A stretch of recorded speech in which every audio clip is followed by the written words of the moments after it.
Good food good mood నోరూరించే non veg రుచులు అన్ని రకాల చికెన్ ఐటమ్స్ గోకుల్ రెస్టారెంట్ లో అన్ని రకాల spicy items and ice creams cocktail మీకు ఇష్టమైన టేస్ట్ తో Gokul restaurant Golagamudi highway road Nellore.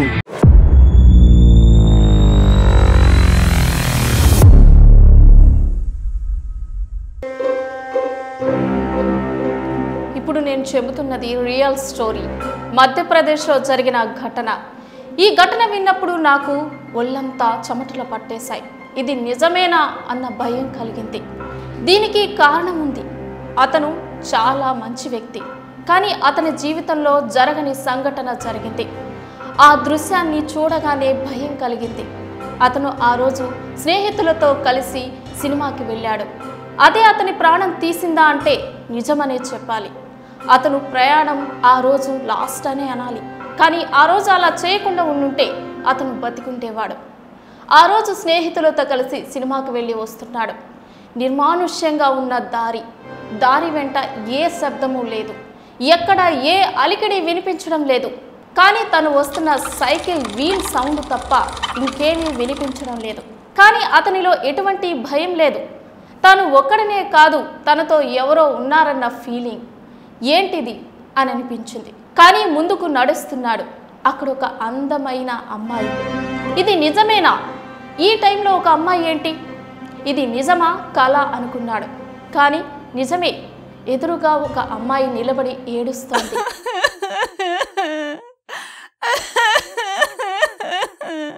ఆ ఏడుపు తనని భయపెట్టింది. కానీ ఆ భయం వెనకాల సంతోషం కూడా ఉందనే చెప్పాలి. ఎందుకంటే తాను అంత అందంగా ఉంది. నిజానికి ఒక ఆలోచన వచ్చింది. తన బామ్మ చెప్పినట్లుగా అర్ధరాత్రి వేళ దయ్యాలు తిరుగుతాయా? అది నిజమేనా? ఇది దయ్యమా లేక అమ్మాయా అని అనుమానం వచ్చింది. వెంటనే ఆమె కాళ్లను పరీక్షించాడు. కానీ తన కాళ్ళు సాధారణంగానే ఉన్నాయి. ఆ తర్వాతనే తన దగ్గరకు వెళ్ళడానికి ప్రయత్నం చేశాడు ఆ అబ్బాయి. ఆ అబ్బాయి పేరు ఆనంద్. ఆ అమ్మాయి దగ్గరకు వెళ్ళాడు.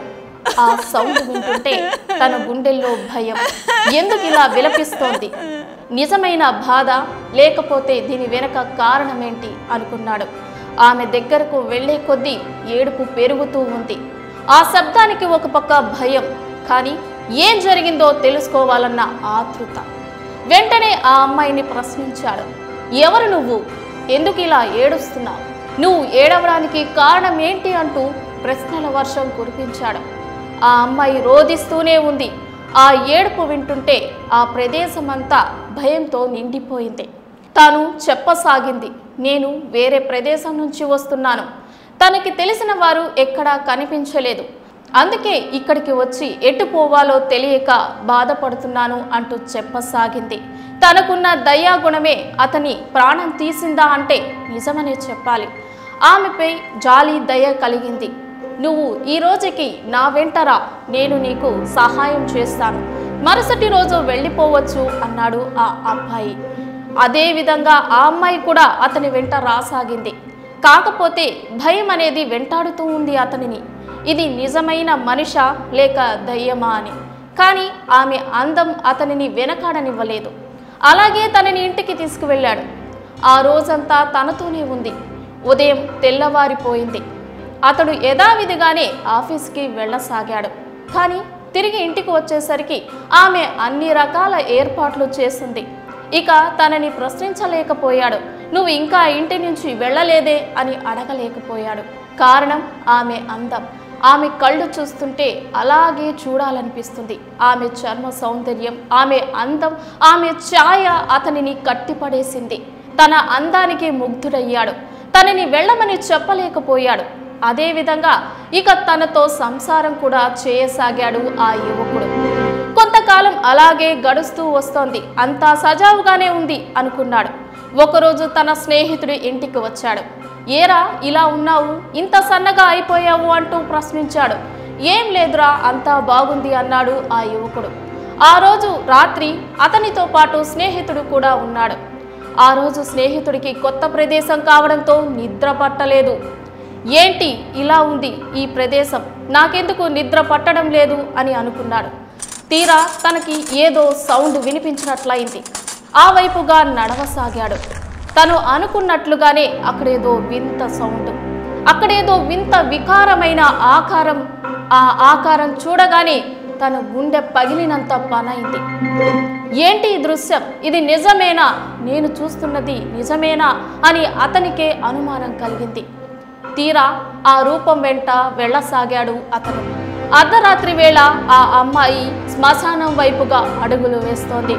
ఆ అడుగులు, ఆమె రూపం చూస్తుంటే నాకు మరణం సంభవిస్తుందేమో అన్నంత భయం వేసింది అన్నాడు ఆ వ్యక్తి. తన మనోభావాలను తెలియచేశాడు. అలాగే తన వెంట వెళుతూ ఉన్నాడు. తను చివరికి శ్మశానాన్ని చేరుకుంది. శ్మశానంలో తవ్వసాగింది. ఒక్కొక్క శవాన్ని అందులోంచి తీస్తోంది. ఆ శవాలన్నిటినీ ఒక్కటిగా చేసి తిరిగి పయనమైంది. నివాసానికి చేరుకొని తను చేయాలనుకుంది చేయసాగింది ఆ అమ్మాయి. శవాలన్నింటినీ ఒక బాండిలో వేసి కాళ్లను పొయ్యిలో పెట్టి వేగించసాగింది. అది చూడగానే ఆ యువకుడికి చెమటలు పట్టేశాయి. వెంటనే ఏమీ తెలియనట్టుగా తన స్నేహితుడి పక్కకు వచ్చి పడుకున్నాడు. ఉదయం లేవగానే తన స్నేహితుడితో ఇదంతా పంచుకున్నాడు. తను నమ్మలేదు. ఏంటి నువ్వు చెప్పేది? నా భార్య గురించేనా? తను నిజమైన అమ్మాయే. తన అందం చూస్తే నీకు అర్థం కావటం లేదా? తనని నేను వదులుకోలేను అన్నాడు. కానీ అది నిజం కాదు, దయ్యం అని చెప్పసాగాడు ఆ వ్యక్తి. వెంటనే అక్కడి నుంచి వెళ్ళిపో, నువ్వు ఇలా అయిపోయావంటే కారణం ఆ దయ్యం అన్నాడు. నేను వెళ్ళిపోతున్నాను, నువ్వు ఇక్కడి నుంచి వెళ్ళకపోతే నీకు మరణం తప్పదు. అది నిజమైన మనిషి కాదురా, దయ్యం అన్నాడు ఆ వ్యక్తి. వెంటనే అక్కడి నుంచి వెళ్ళిపోయాడు. ఆ రోజు రాత్రి అతనికి ఎందుకో అనుమానం వచ్చింది. తన భార్య గురించి స్నేహితుడు ఇలా చెప్పడం తనకి నచ్చలేదు. నేను ఎందుకు ఇలా పరీక్షించకూడదు అని ఒక సందేహం కలిగింది. వెంటనే ఆ రోజు రాత్రి 12 అయింది టైం. ఆ టయానికి ఏదో తెలియని వింత శబ్దం తనకి కూడా వినిపించసాగింది. ఆ శబ్దాన్ని వెంబడించాడు ఆ వ్యక్తి. ఆ రూపం చూడగానే తను కళ్ళలోంచి ఒక రకమైన భయము, కన్నీరు రాసాగాయి. ఏంటి ఇది నిజమేనా అని తనకు కూడా అనుమానం కలిగింది. అదే విధంగా ఆ అమ్మాయి ఆ రోజు కూడా వెళ్ళడం మొదలుపెట్టింది. శ్మశానం వైపుగా వెళ్ళడం చూసి ఆ వ్యక్తికి చెమటలు పట్టేశాయి. ఇది నిజమేనా? నేను ఉన్నది దయ్యంతోనా అని అనుకున్నాడు. అదేవిధంగా శ్మశానం నుంచి శవాలను తవ్వుతుంది, తీసుకొచ్చింది. అవే మళ్ళీ వండుకు తింటోంది. ఇదంతా చూసిన ఆ వ్యక్తికి ఏం చేయాలో తోచలేదు. ఇంత అందమైన అమ్మాయి నిజంగా మనిషి కాదా అనిపించింది. ఆమె గర్భవతి కూడా అయింది. అది తెలిసిన ఆ వ్యక్తికి ఏం చేయాలో తోచలేదు. ఇదంతా నిజం కాదు అనుకున్నాడు. కానీ తన పైన సాగిస్తూనే ఉన్నాడు. ఒకరోజు తాను ఆఫీస్కి వెళ్ళిన సమయంలో ఆమె బిడ్డతో అక్కడ ఇంట్లో ఉయ్యాల కట్టి ఉంది. కాకపోతే అది కిటికీ బయట ఉండడంతో ఆమె పిల్లాడు ఏడవడంతో ఉయ్యాలని ఊపడానికి తన చేతులను పొడవుగా చాపి ఆ ఉయ్యాల ఊపడం మొదలుపెట్టింది. ఆ బయట ప్రహరీలో ఉన్న కొందరు పెద్దలు అది గమనించారు. ఈ అబ్బాయి ఎప్పుడు ఆఫీస్కు వస్తాడా అని ఎదురు చూశారు. తను రాగానే, ఏ అబ్బాయి, నువ్వు ఉంటుంది ఒక మనిషితో కాదురా, అది ఒక దయ్యం. ఎందుకు నువ్వు ఇలా దయ్యంతో కాపురం చేస్తున్నావు? అది దయ్యం, దాన్ని వెంటనే వదిలేసి వెళ్ళిపో, లేదంటే నీకు మరణం తప్పదు అని చెప్పారు. ఇదంతా నిజమేనా అనుకున్నాడు ఆ వ్యక్తి. కానీ నమ్మలేకపోతున్నాడు. తన సౌందర్యం తనని దూరం చేయలేకపోతోంది. కానీ అలాగే చూశాడు కొంతకాలం. ఇక తన శరీరంలో మార్పులు మొదలయ్యాయి. సన్నగా అయిపోతున్నాడు. రక్తం అనేది పీలుస్తున్నట్లయిపోతోంది. ఇక ఇంటికి వెళ్ళాడు ఒకరోజు. తన అమ్మా నాన్నలతో తన బాధని పంచుకున్నాడు. ఇక తనతో నేను కాపురం చేయలేను, అది నాకు దయ్యం అని తెలిసాక నేను ఉండలేకపోతున్నాను అని చెప్పాడు. కానీ ఊరి ప్రజలు మాత్రం ఊరుకోలేదు. అది దయ్యం అని తెలిసి తరిమి కొట్టేశారు. కానీ ఆ బిడ్డ మాత్రం అక్కడే ఉంది. అతను వాళ్ళ అమ్మ వాళ్ళ ఇంటికి వెళ్ళిన తర్వాత అలాగే క్షీణించి మరణించాడు. తన ప్రేమే తనను బలి తీసుకుంది. అలాగే ఆమె కన్న బిడ్డ మాత్రం ఆ ఇంట్లోనే ఉందని ఇప్పటికే చెప్పుకుంటుంటారు. అక్కడ ఉన్న ప్రజలు ఆమెను తరిమేయడంతో ఆ బిడ్డ ఆలనా పాలనా లేకుండా అలాగే ఉండిపోయింది. ఇది నిజమైన సంఘటన. మధ్యప్రదేశ్లో జరిగింది. ఇప్పటికీ ఆ బిడ్డ పెరిగి పెద్దయి మనిషిగా ఉన్నాడని కూడా చెప్పుకుంటుంటారు. గుడ్ ఫుడ్, గుడ్ మూడ్, నోరూరించే నాన్ వెజ్ రుచులు, అన్ని రకాల చికెన్ ఐటమ్స్ గోకుల్ రెస్టారెంట్ లో, అన్ని రకాల spicy items and ice creams, cocktail మీకు ఇష్టమైన టేస్ట్ తో Gokul restaurant, Golagamudi highway road, Nellore.